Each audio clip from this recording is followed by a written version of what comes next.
We do have the voice of the Tigers, Dan Dickerson, a 7-4 start on an off day. Woohoo! Dan Dickerson joins us now. How you doing, Dan? What up, buddy? Hey, when Maz reaches out, you say yes. I can't think of a better way to spend your off day. Thanks, Dan. Are you walking the dogs, Dan? We did. My boy's home. Justin's home, Tommy. So, JD. Until Friday, so we're having a good day. We got Top Golf to celebrate his birthday tonight, so it'll be fun. Fantastic. Oh my gosh! Thank God! Well, thank God. I don't even know what I was going to say. Happy birthday! That's what I was going to say. Thank goodness. I remember when he was born. I bet. Dan had to take the night off from Red Wings hockey, and I had to take over for him. And I was shaking in my boots because, Dan did everything. And I remember Sergei Fedorov, I think, had a 4-goal night that night, and I had to interview him. And Dan's, getting the JD delivered, Lorianne and him. I'll never forget it, man. Never. How'd you do, Maz? I did okay. You did okay. Fine. I love it. That's right. He did fine. That's why he's with us. That's right. It was nothing special. Here I am. I'm just kidding. Oh Sorry. my God. Leave him alone, Ryan. Right, Dan. Let me come here because I will raise my hand. I am the guiltiest person on the face of the earth. 6-1. I think they're winning the World Series. 3 straight losses. I think they're going to finish last in the Central, and now I'm back again. Just good to have you back. I talked him back on the ledge yesterday. Right. Just the roller coaster of a baseball season. How do you not how do you stay even keel? Because each game is so unique, right? I mean, these stretches are so incredibly up and down. It's just it's part of being a sports fan, I guess. It is. We were joking yesterday. Bobby Scales doing the games with me on the road trip and on the homestand. And it's just like, I just want to be a fan for a little while. I just want to go up and down and just get mad. But no, you learn early on in this job, Ryan, that you truly do. I'll never forget my first year. I'd never done baseball before, never done the minor leagues. And I write down, Tigers, Seattle, game number 1. And I'm thinking, oh my God, there's 161 more after this. And you quickly learn that you've compartmentalized to every game and every series. And that way, I mean, it's just that's how the season goes. And then the season goes pretty quickly. And you're just concentrating on preparing for that game and that series. And I do remember very much. So that helps me because I am a fan. Every other sport, Lions, Red Wings, Pistons, you name it. I'm a fan. And Tommy will tell you, I'll ride it up and down. But with this, you can't, right? I can't afford to in my job. When I blew out my knees in 2009, and I missed about 3 road trips, maybe 15, 18 games. I'm at home, and I've got one of those hospital beds because I couldn't get up and down out of a chair with 2 braces on my legs. So, and I was a fan. And I just remember being mad. I'd turn the TV off like a fan. I'd turn it back on. They'd give up a couple more runs. I'd turn it off. I mean, I was driving Lori crazy. So I know exactly what you mean. But you do learn. Every year I'm reminded, you do learn, and I'm reminded every year, it is a long season. Let's remember what we thought about this team going in, and let's keep that in perspective as they lose 3 games, and it feels like it's going to be 10 before you know it. Definitely been a long-time Tigers fan, Dan. Craig Monroe, really good friend of mine. I met him when I still was in 6th, 7th grade. He was in the farm league. But is that right? 100% known him a long time. In going into the season, I said I think the Tigers are going to win the Central. I think the biggest issue for them is just every year starting off bad. They finish so strong, but they start off bad. This year seems to be a fair start. The pitching seems to be there. Right. Some guys are hitting the ball. Am I wrong in what I say, and why am I right if I am? No, I said all spring long, and I did every game in the spring with Craig. We had a blast. Because you don't really – it's not like a regular season broadcast. You're just talking baseball for 2.5, 3 hours. But we argued, and I argued right from the start, this should be a top 5 run prevention team. So that's pitching plus defense, right? Yep. I thought the defense would be improved in key areas, and I thought both the rotation and the bullpen have a chance to be top 5 units. And I still believe that, and that's not going to change until they prove me otherwise. But I absolutely believe that. If you're a top 5 run prevention team, you should be an 86, 7, 8 win or above team. Okay. Everyone that was top 5 in run prevention in the American League last year won at least 87 games. 87, 88 might get you to the Central Division title, might take 90. But that gets you in the conversation. And this is why Scott Harris built the team the way he did, with pitching and improved defense. Gio Urshela, by the way, adds a lot at third base. Heck yeah. That was a minor signing that's not going to be so minor when you look up at the end of the year because of the defense he provides with the bat-to-ball skills. But you've got that. Now you've got pitching and defense. The offense is going to have growing pains, and Scott Harris knew it. Did he want to maybe add another veteran bat? Sure, but he's got to create space for Colt Keith, Carpenter, Torkelson, Green, Meadows, and Jay Shung, who is not too far away. He should be here, I would think, by the All-Star break. You've got to make sure that they have at-bats available to them when they come up. So I don't think you're absolutely right. I think this is a team that's, they don't talk this way, but we can. I think this is a team that the goal is to win the Central this year. And I think they absolutely can. I like it. Hey, Dan, how important was this start for them? Because they have not been this good for a long time. It's taken a long time for them to get a start like this. And when you looked at the schedule, these were teams that lined up and you should beat them. The only problem is you're 4-21 against the A's at Comerica Park, and I don't understand it. What the hell is with the A's? Sometimes you can't explain it. Yeah. Sometimes you can't explain it. It's just one of those things. I've never seen it with a good team. And remember, there were some good A's teams in that streak of 21-4, but I've never seen it. Good team, bad team, that kind of dominance in your own home ballpark against an opponent. It's really, really strange. But I do think it was important, and I think AJ handled the question. He got it a lot. Is it important to get off to a good start? He handled it just right. If we put too much emphasis on any one part of the season, that would suggest we're not putting the emphasis on any other part of the season. In other words, and Jim Leland always used to say, well, what if we don't get off to a good start? Yeah. We're going to punt the rest of the season? Exactly. So he handled it just right. I'm in agreement with you. I thought the schedule was set up for a strong start.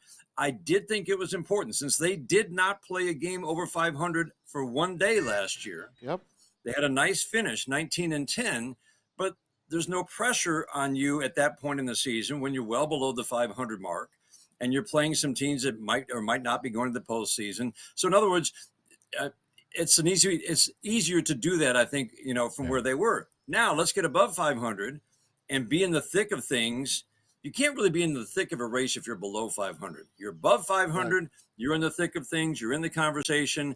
Now it's a different kind of feel for every game. There's a little more pressure. Good. Let's see how they handle it. Jim Leland always talked about it. If there's pressure, that's good. That means there's expectations. There's expectations because you got talent. And that's what he talked about all the time with that 2016, which was full of a lot of guys who hadn't been to the postseason. Let's see how they handle it. So that's what I really wanted to see. Get off to a good start, play above 500, and then stay there. And I think this team's going to do that.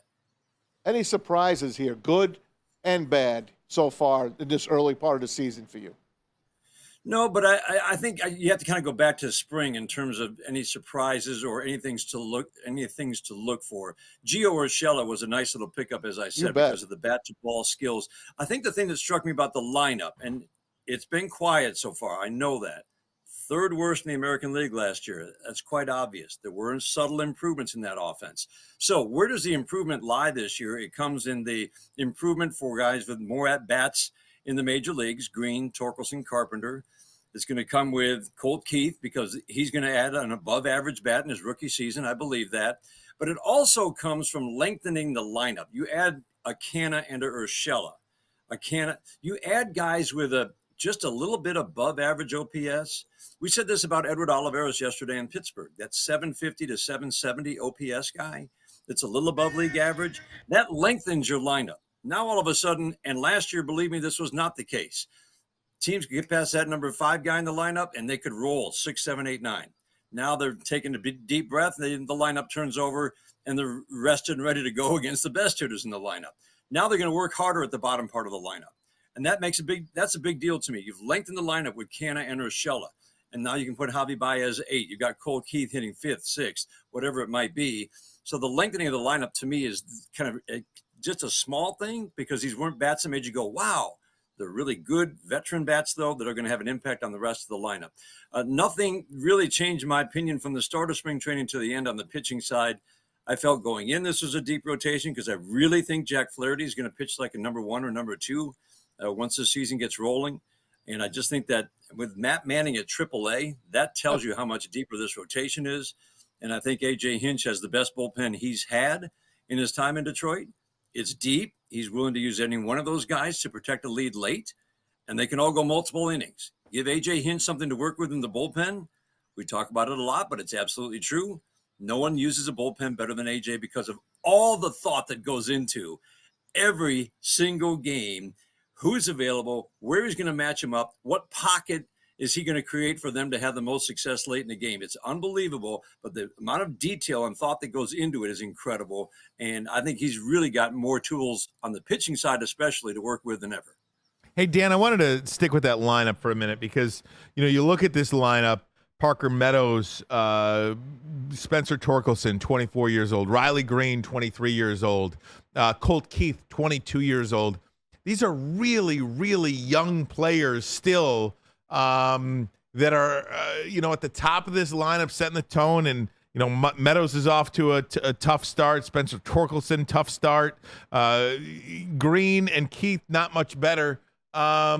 Keith's doing okay, I guess. Couple hits the other day. But how difficult is it for young players maybe to be so high in the order or just how much does it matter to have these veterans now, like Canna, like Urshela, like Baez, do a little something to protect these guys a little bit in the lineup? Yeah, I do think it takes a little bit of the pressure off, and I think that that's the value of having, especially Canna and Urshela with their track records. They give that long at bat, and they, just the day-to-day atmosphere that's been created in the batting cage by Michael Bedard and Keith Beauregard has been huge. And that's where all those conversations take place day to day. The interactions between player to player are just as valuable as those between coach and player, right? And that's where I think you've got the value of Mark Canna and Gio Urshela. But I think, there probably is pressure on those guys. I think they can absolutely handle it. Spencer Torkelson's off to a bit of a rough start, but it's 11 games. And the finish last year was pretty good. 23 home runs his last 83 games. And I think Spencer Torkelson's going to end up kind of where he was last year. He's a 30 home run guy. But it's just amazing. And this is the fun of working with Craig Monroe, Bobby Scales, Andy Dirks coming up. They just remind you of all the little things. One little thing that can go wrong when it comes to hitting can lead to a whole bunch of other problems. Craig was diagnosing on the air yesterday with Spencer Torkelson. Just a little move that he saw. He can break down a swing as well as anybody I've ever seen. Just a little move that he saw with Torkelson this year compared to last year, where his hands were. They weren't in the ready hit position, and it was inches. But a little thing like that, sometimes it doesn't get noticed. He saw it, and he compared two swings, a home run and a swing and miss, last year to this year. And he showed me on the bus after the game yesterday, and I'm just thinking, and it's just a reminder, so many little things go into being a successful hitter. But I think the thing that the next step is that whole idea of getting pitchers into the strike zone. They did that better last year. Now knowing what pitches you can do damage on. AJ talks about it all the time. You have to have the discipline to lay off the pitches that might be in the strike zone that you can't do damage on. If you swing, you're going to hit it softly somewhere. That's why you see some called third strikes. But you have to have that approach, and I think that's the biggest thing they worked on last year, the game planning, the approaches, that thought process in the box. You're not thinking a lot. They just gave them one simple sentence, instructions for each at-bat because each game situation is different. That's a real learning curve, and I think Riley Green is getting it. I think they're all getting it, but it doesn't come overnight. It comes with seeing thousands of pitches at the major league level. About this team, Dan, is the way they compete the entire game against the Mets, the way they came back late, winning extra innings. The A's, opening day, come back winning late innings. The Pirates, Monday night, bases loaded, one hit away from tying that game when they were down 4 runs, and then they win yesterday in the 9th inning. I love that they're not out of a game. So as much as they're not hitting, they're hanging in there. And then Casey Mize throws a hell of a game yesterday. I'm liking what I see. I think Casey Mize is going to be one of the real fun stories to watch this year after missing, let's face it, 2 full years. Yep, 2 years. And the back surgery was a big part of it. It was Tommy John, obviously, but the back surgery was basically around the same time. And we talked this spring, Tommy, and he was talking about how because the pain was literally shooting down his left leg, the landing leg. He said it becomes a soft landing on that front leg. Yep. Well, Robin Lund came in. He's the kinesiology professor from Iowa who talks about ground forces. And, he takes very complicated concepts. And these guys are all buying in because he's telling them, with the ground force, use the ground forces. So that's really landing into that front foot and around that lead leg. That takes actually pressure off your arm, but it also, because everything now is moving in the most efficient way, you're going to add velocity. That's what Casey Mize has seen. He couldn't do those things before with the bad back. That might have even led to the Tommy John. Who knows? So I just think the stuff we're seeing from Casey Mize, he's still refining all of his pitches. We've already seen in 2 starts a better splitter, one that's diving. It wasn't as much against Pittsburgh yesterday. And we're seeing a fastball that yesterday was consistent 97, 98. And that allows him to do a lot more things against lefties, going in against lefties, using that splitter down and away. Slider is still kind of coming along, but he's got his stuff right now is absolutely top of the rotation stuff. Amen. I think it's going to be a process to kind of smooth it out in terms of, how each pitch comes along, but it's a different Casey Mize. Speaking of sliders, Dan, what's up with the pants? With the what? The pants. What's Riley up with the Green uniform? ripped his pants yesterday. Those uniforms. You know what? Speaking of I got sliders, better uniforms at Target. Can I expound on this question a little bit, Dan? And it's a great thing you brought up, Braylon, because let me ask you about this, Dan, because I try to do what I can do. It feels like, Dan, baseball is a little bit under attack here in the first couple of weeks. You've got the uniforms, which seemingly nobody likes. Right. You got the Yankees sweating through their jerseys. The Riley letters are Green. this big. Yeah, the letters are that big. You can't do it. The pitchers, pitchers getting hurt, Tommy John, and now people blame the pitchcock. Although I don't subscribe to that at all. And Spider Tech. Yeah, you've got. I situation. don't know if you saw this situation for the Angels? Dodgers, but the Angels, they go back and they take this kid's hit away. For the Angels, the first baseman, 30 games in a row to open up his major league career. Baseball went back retroactively and made it an error. So, Oh, come on. yeah, they did. He was about to set a record for consecutive games to open up a career. And retroactively, they went back and made the scoring change. I don't know if you saw what happened with the Ohtani. Ohtani hits his first homer at Dodger Stadium. Fans catch the ball. And then you've got all these goons, these security guards that go take the ball From a woman. Yeah. because Ohtani wanted the ball. Yeah. It just seems like baseball is under attack right now. What do you do you even dumb. pay attention to this stuff with the Oakland A's fiasco going to Sacramento and just I being wouldn't the say A's? baseball's under attack. I'd say that baseball maybe isn't dealing with some of these issues they need to be dealing with. I wish they'd really stepped in better in said. the Oakland A's situation. Yeah. I mean, that's to allow an owner to run a franchise into the ground just so he can relocate and hold another city, hold that city hostage by negotiating with another city. It became pretty clear that there's still no financing in Las Vegas. They talk about it like they're about to start construction. They don't have $1 billion of the $1.6 billion financing. I mean, the teachers union out there, rightfully so, to me, is fighting, and there's going to actually be a ballot issue about public funding for this stadium. Good for them. But the best thing for Oakland would have been to stay at the Coliseum, and I just feel like I wish baseball had stepped in and said, hey, the best thing for baseball and for these Oakland fans, and I'm telling you guys, I've said it before, Oakland fans are great fans. They don't turn out necessarily because they've got an owner who just doesn't care about the product on the field. And, oh, by the way, doesn't treat their fans well. That's a great place to watch a game. It's the best atmosphere that I've seen in the postseason 2 years in a row, 2012, 2013, raucous, loud, rowdy, good fans. I mean, and Remember it's a real Moneyball. eclectic mix. So I don't know. I love going out there. I really do. And they should be staying at the Oakland Coliseum. They should have been able to make a deal at least until they do or don't move to Las Vegas.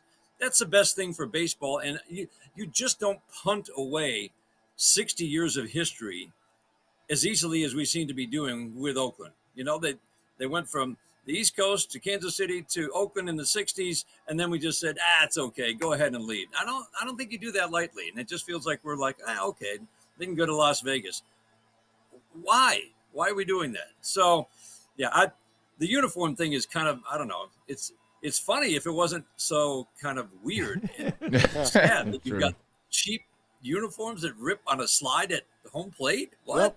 Like when Zion. It's like George Costanza is actually running this team and getting these uniforms. If you watch Seinfeld, I mean, it's unbelievable. Dan, last one for you. Then you can go spend some time with JD.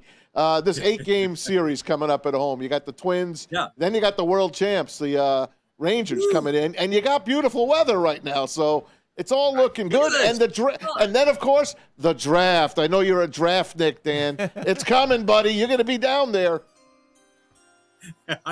We will. We're gonna be fighting. It's I know. Yeah, that weekend's gonna be something. But I love it. I love the fact that the draft has become this event, and Detroit gets that event because they're gonna pack downtown, and it makes me happy. It brings back memories of those days we used to cover the draft, and I actually thought I used to know something about how the draft might go. Now I just sit back and see who the Lions are gonna draft. Brad Holmes figured it out. Well, happy birthday to Jay. I am so impressed with him, Raylan. I am so impressed with him. Same. What they did last year, I remember everybody criticizing that first-round pick. I'm like, well, maybe he knows more than we do. Maybe we can just see if this works out. Seemed to work out okay. 100%. My lips are sealed. Dan, thanks for doing this, especially on the birthday of your son. Happy birthday to JD. We really appreciate it. Hit him straight over there at Top Golf, will you? Oh, I'll hit some worm burners. The great thing is you get points, so that's good. Hey, hit one on I-75 for me, Dan. That's Only if Maz is driving through. Thanks, Dan. See you, brother. See you, Dan. Appreciate You guys it. are the best. You Back are. at you, buddy. We appreciate it. The great Dan Dickerson. Always Nobody fun better talking than to Dan. that guy. Love My him. goodness. Oh, he's the best. Dan Dickerson, Dan Miller, man. Uncle Dan. How do you Oh, get that? man. Two Uncle Dans. We are so blessed in this town, though. We are. I mean, Yeah. you've got Ken Cal got the and Ken Kens. Daniels. Both you know. Kens. George Blaha. Absolutely. Come on, man. Mark No doubt. Champion. Come We on. got it good.